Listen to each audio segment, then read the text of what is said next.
She's falling down. Char. Hindi pala yung London Bridge. Ang tawag pala dito ay Tower Bridge. Kaya tara, samahan nyo kami. At ipapakita ko sa inyo ang talagang itsura ng Tower Bridge. So kumain muna kami sa isang restaurant dito sa Covent Garden at kumain kami ng napakasarap na steak at libre ito nung miss ni Ate Christine na si Honey. Thank you! Birthday kasi ni Ate Christine. Kaya ayun, tapos kumain din kami ng ice cream kahit na malamig ang panahon. Since masarap naman siya, edi inig-inig muna kayo habang kumakain ng ice cream. O diba pak? Diyan nga sa may flat iron. At tulad nga nasabi ko, dito nga ito sa Covent Garden. At ayun, naglakad na nga kami papunta doon sa Tower Bridge. At may makikita kayong castle dyan na pwede rin kayong pumasok. At kung gusto mo nga pumasok doon sa Tower Bridge, ay bibili ka ng ticket for adult, parang mga 13-40 pounds. Pag child, 5 to 15 years old is 670 pounds. Pag disabled na adult, 10 pounds. Tapos, pag disabled child na 5 to 15, 5 pounds. Tapos, yung kasama ng disabled child ay libre. Pag student naman na 16 and above, 10 pounds. Tapos, pag senior, 10 pounds din. At kapag under 5 years old ay libre. At kapag kasama ka ng isang friend na galante, syempre free din yan. So, pwede kayo mag-purchase online. I-search nyo lang yung Tower Bridge or pwede kayong bumili din dun mismo sa entrance ng Tower Bridge. So, birthday nga ni Ate Christine. Siya si Ate Christine at mahilig talaga siya dyan sa Ben's cookies na yan. Kapag pumupunta siya ng London, ayan talaga yung hinahanap niya na cookies. Kaya yan din yung binigay sa kanya ng pamangking niyan, which is yung kasama namin na manlilibre sa amin. So, ito yung Tower Bridge. Makasaysayan ito kasi noong 18th century pa ito. Nagbukas nga ito nung mga 1894 pa, o, diba? At merong mga fascinating stories to tell. Kaya pagpasok mo dyan, parang aakyat kayo dun sa isang floor. Tapos, ayun na nga. Siguro 5th floor yun. Nakalimutan ko ng floor yun. Tapos, ayan. Parang yan yun. Tapos, manonood kayo ng film. Parang ikikwento niya yung history kung paano nagsimula ang lahat. Wow! So, kung makikita nga ninyo dyan sa video na yan, ayan. Kapag may dadaan na barko, ayan, tumataas yung bridge, nagbubukas siya. Ganyan. Umaangat siya. O, di ba bongga? Tapos, pagtaan nga ng barko is bababa ulit siya para makadaan naman ulit yung mga sasakyan. Oh, diba? Super bongga.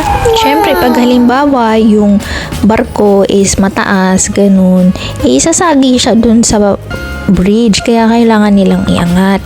So, meron yung mga makina dun sa ilalim for which mamaya is pupuntahan din namin yan para ipakita kung paano yung makina or kung paano siya gumagana, ganon. Pagkatapos, pupunta tayo dun sa pinakatuktok ng Tower Bridge at ayan na nga. Yan yung pinakataas at makikita mo yung overview ng paligid. At meron nga dyang part na daanan na talagang salamin lang yung dadaan mo. Kaya makikita mo talaga yung mga sasakyan dun sa ilalim, yung mga dumadaan. Makikita mo talaga yung ilalim. So, medyo nakakatakot pagka dadaan ka. Pero, syempre, matatanggal na lang yung takot mo kasi, syempre, hindi naman sila gagawa ng ganyang daanan kung marupok yan, diba? So, daanan talaga siya. So, ayan, ipapakita ko sa inyo na sinubukan ko siya. So, syempre, face your fear! Ganun. So, ayan, sinubukan kong dumaan. So, ganyan yung makikita nyo sa ilalim. Makikita nyo yung mga barkong dumadaan, yung mga sasakyan na nasa ilalim. So, yan yung nasa pinakatuktok talaga ng Tower Bridge. Ayan. So, masaya din naman yung experience. Ayun nga, kinukunan nga niya ako ng video kaso lang hindi ko na talaga makita yung video na kinuha niya sa akin. So, ayan. So, sila na lang yung binidyohan ko at ayan. Binidyo ko yung experience nila habang naglalakad sila doon sa may glass part nung pinakatuktok ng Tower Bridge. And masaya naman yung experience. So, ayan yung paligid. Ayan, so medyo scary pero mako-conquer naman natin yung fear. Ayan, daan-daan lang tayo para masaya. Pagkatapos mo dumaan, pupunta na kayo dun sa isang part. So, sa baba is ang alam ko, naghanap kasi kami ng comfort room or toilet. Ayan. So, pagkatapos nun is, punta na kami dun sa parang souvenir shop. So, meron dyang mga souvenir shop. Makikita mo yung parang mga souvenir sa Tower Bridge. Tapos, meron din doon mga binibenta mga Peppa Pig, ganun. Tapos, meron din dyan part na pupunta kayo doon sa isang place na yung mga engine, gano'n, yung mga makina na ginagamit nila kung paano nila pinapatakbo yung Tower Bridge. So, ayun lang, nakita namin. So, kahit ano namang tingnan ko is hindi ko rin naman matututunan kung kung paano. So, just good to know and good to see yan. So, ito nga yung souvenir shop. Ayan, makakapamili ka ng mga souvenirs. Ganun. At ito na nga mga kabe, yung sinasabi ko sa inyong mga makina. Ayan, so may mga stories dyan, ganyan, may mga simpleng description kung ano yan, ganun. So, para siyang museum nga talaga. Para nga mabalik tanaw yung history at yung itsura noon nung Tower Bridge. Ayan, kung paano siya ginawa, ganun. Yung blueprint niya, ganun. Kahit nung unang-unang panahon pa. So, yan yung parang makina niya, ganyan. Tapos, merong mga stories dyan sa mga monitor. Ganun. Wow!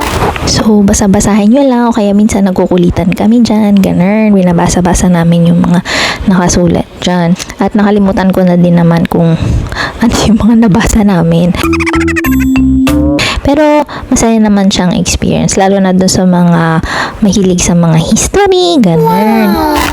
So, ayan na nga yung souvenir shop. Yan. So, kung gusto nyo tumingin-tingin, ayan. Yan yung mga laman ng souvenir shop. So, pwede kayong mag-shop dyan. Pagkatapos nyan, ay pumunta naman kami sa isang coffee shop, which is, alam nyo na, Char. Ayan. So, nagkwentuhan kami dyan about sa kung paano sila nagkakilala ni Honey at saka nung fiancé niya. At syempre, para i-celebrate pa rin yung birthday ni Ate Christine. At dyan siya nag-blow ng candle. So, ayan naman yung view ng Tower Bridge kapag gabi. O, diba? Bongga! At meron ngang parang mga buildings pa dyan na may mga ilaw-ilaw, which is so fancy to see. So, yun lang. See you on my next vlogs. Bye! Love you.